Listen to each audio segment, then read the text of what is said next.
টুকটুকি, জানিস আমি আজ একটা আশ্চর্য জিনিস পেয়েছি। কি পেয়েছিস? হ্যাঁ, কয়েক টুকরো কাঠ, খুবই শক্তিশালী কাঠ, জানিস?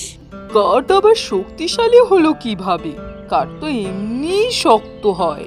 আরে তুই জানিস না, এই কাঠ দিয়ে কেউ যদি নিজের মাথায় ছোঁয়ায় তাহলে সে অনেক বুদ্ধিমান হয়ে যায়। তাই নাকি?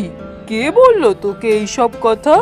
ওই তো পাশের তাল গাছে কাক কাকিমা বলেছে আমাকে। সে তো খুবই জ্ঞানী।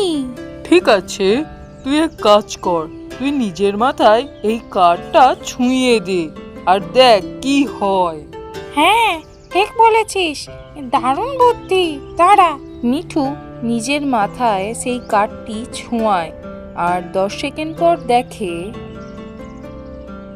আরে আমার তো কোনো পরিবর্তন হলো বলে আমার তো মনেই হচ্ছে না। আদৌ কি কিছু হলো? কিছুই তো মনে হচ্ছে না। বোকা পাখি, কাঠি ছুঁয়ে কেউ বুদ্ধিমান হয় না, নিজের মাথা খাটালেই বুদ্ধিমান হতে হয়। তাহলে কাকিমা মিথ্যে বললো? সে মজা করেছে, কিন্তু তুই অন্ধবিশ্বাস করেছিস। তাহলে কি আমি কোনোদিন বুদ্ধিমান হব না? অবশ্যই হবি, কিন্তু তার জন্য নিজের বুদ্ধি খাটাতে হবে। এই ধর, এখন যদি তোর ওই কাঠটা নিয়ে কিছু কাজ করিস তাহলে সেটার উপকার হতে পারে।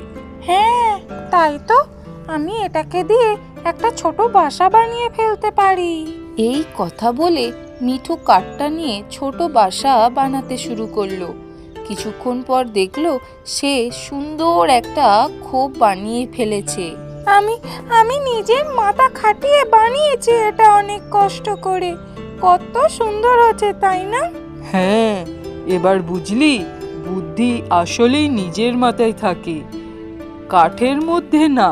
হ্যাঁ, তাই তো, এবার থেকে আমি সব কিছুতেই নিজের বুদ্ধি খাটাবো।